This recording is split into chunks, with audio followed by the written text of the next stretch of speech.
साधु ये जग राम बगीचा, साधु ये जग राम बगीचा, जग राम बगीचा, साधु ये जग राम बगीचा, साधु जग राम बगीचा। प्रेम के जल से इसको सींचा, प्रेम के जल से इसको सींचा, ये जग राम बगीचा, साधु ये जग राम बगीचा, साधु ये जग राम बगीचा, साधु ये जग राम बगीचा, साधु जग राम बगीचा।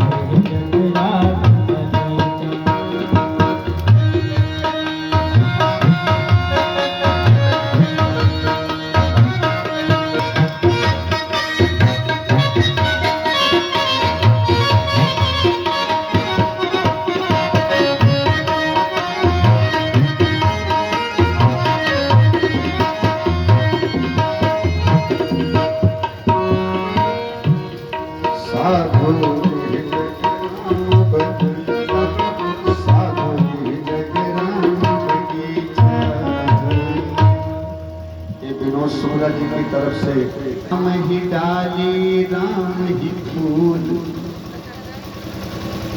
माली रूप राम जी ने ही निश्चय जल से सींचा, साधु ये जग राम बगीचा। सब कुछ राममय है, सब में राम ही है, इसलिए हाड़ मांस के शरीर को सत्य मानने वाले वास्तव में माया में भ्रमित हो रहे हैं, इसलिए सत्य है ही नहीं ऐसा ज्ञान हो गया तुलसीदास जी को। अब सत्य की खोज में निकल पड़े। कहाँ हो राम जी, कब मिलोगे राम जी, जल्दी मिलो राम जी। अब राम जी की खोज में तुलसीदास जी जा रहे हैं। कई महीना हो गए, 2-4 वर्ष हो गए, ढूंढते ढूंढते तुलसीदास जी को जटाएं आ गई, दाढ़ी आ गई, राम जी को ढूंढते जा रहे हैं। कब मिलोगे तो जल्दी मिलो। अब तो उतावलापन बढ़ता जा रहा है, हमारे करुणा के नेत्र से आंसू भी गिरते हैं, प्रेम के आंसू भी गिर रहे हैं। कहाँ मिलोगे प्रभु, कब मिलोगे, जल्दी मिलो। तुलसीदास जी रास्ते रास्ते जा रहे थे। एक जगह कमंडल में थोड़ा जल था, कमंडल खाली करने के भाव से एक वृक्ष के ऊपर वो जल डाल दिया। वो वृक्ष था बबूल का, और जब उस वृक्ष के ऊपर जल को डाला, उस वृक्ष में प्रेत का निवास था। जैसे जल डाला सो प्रेत प्रकट हो गया। प्रेत प्रकट हो गया, तुमने मेरी प्यास बुझाई है तो मांग लो मेरे से, हम भी तुम्हारी प्यास बुझाएंगे। तुम्हारी प्यास क्या है बोलो, क्यों रो रहे हो, मांग लो। तुलसी बाबा ने कहा हमारी तो एक ही प्यास है। क्या? राम जी कब मिलेंगे, कहाँ मिलेंगे, कैसे मिलेंगे, मेरे को राम जी से मिला दो। बस केवल एक ही प्यास है और कोई प्यास नहीं। प्रेत ने कहा ये तो संभव नहीं, हम राम जी से नहीं मिला सकते, कुछ और मांग लो। तुलसी बाबा ने कहा देना है तो दो, नहीं तो जाओ, हमारी कोई दूसरी प्यास है ही नहीं। सबके ममता ताग बटोर।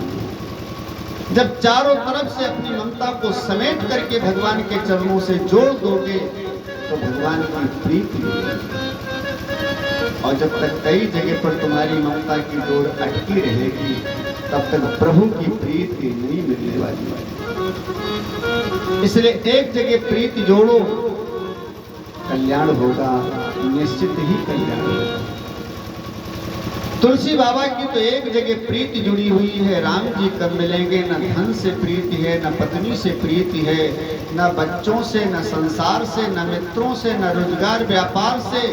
आगे क्या होगा, मेरा खुराक मिलेगी कि नहीं मिलेगी, ये भी कोई प्रीति ममता नहीं है। मिले चाहे न मिले कोई टेंशन नहीं, राम जी कैसे मिलेंगे, बस यही एक लालसा है, यही एक लालसा है। प्रेत ने कहा तो ये तो हम नहीं दे सकते, तो फिर जा सकते हो। प्रेत ने कहा जाऊंगा नहीं बिना दिए, क्योंकि मैं जब प्रकट होता हूं तो बिना कुछ दिए वापस नहीं जाता, मांगना पड़ेगा।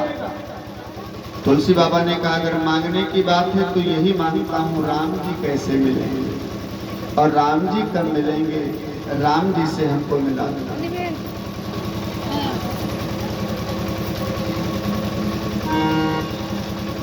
राम जी से हमको मिला दो। और जब बार बार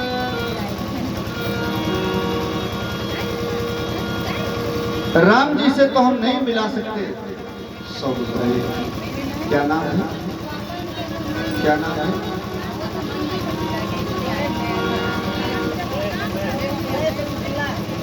सुरेश शुक्ला, सुरेश शुक्ला जी के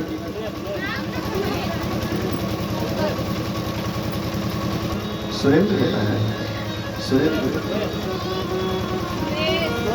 समुद्र प्राप्त हो परमात्मा कल्याण करें। तो समझें,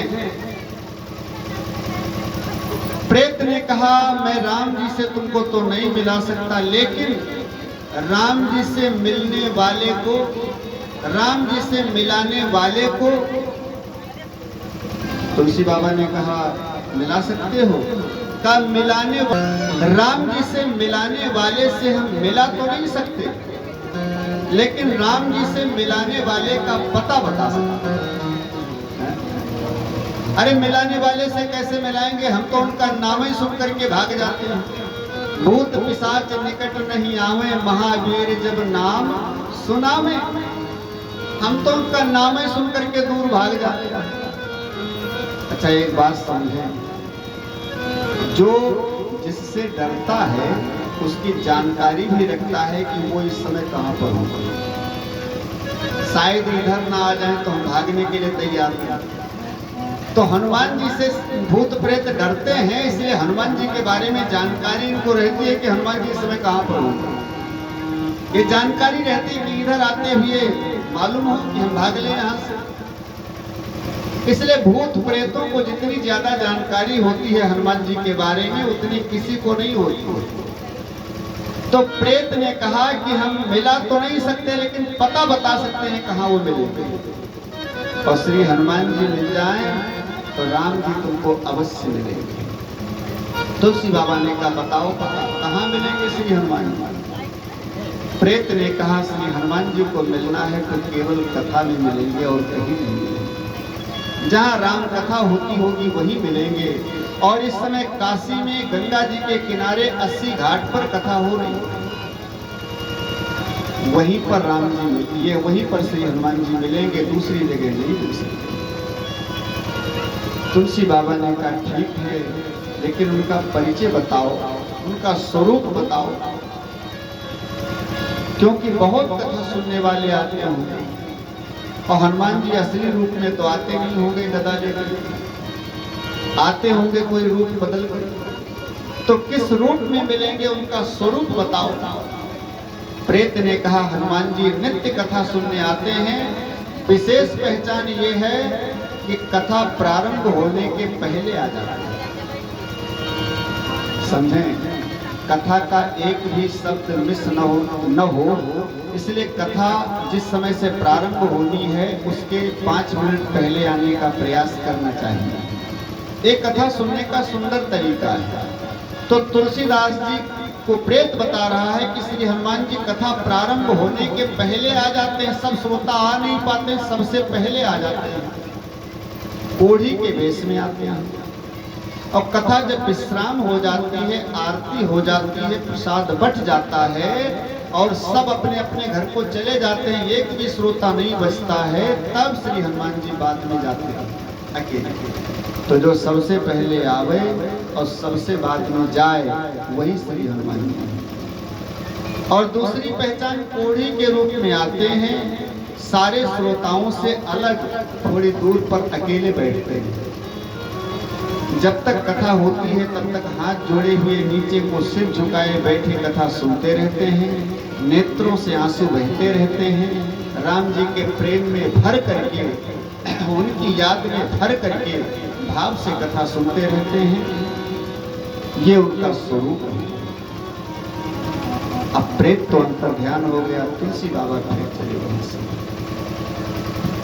राम जी से मिलने की याद लेकर के अपने चरणों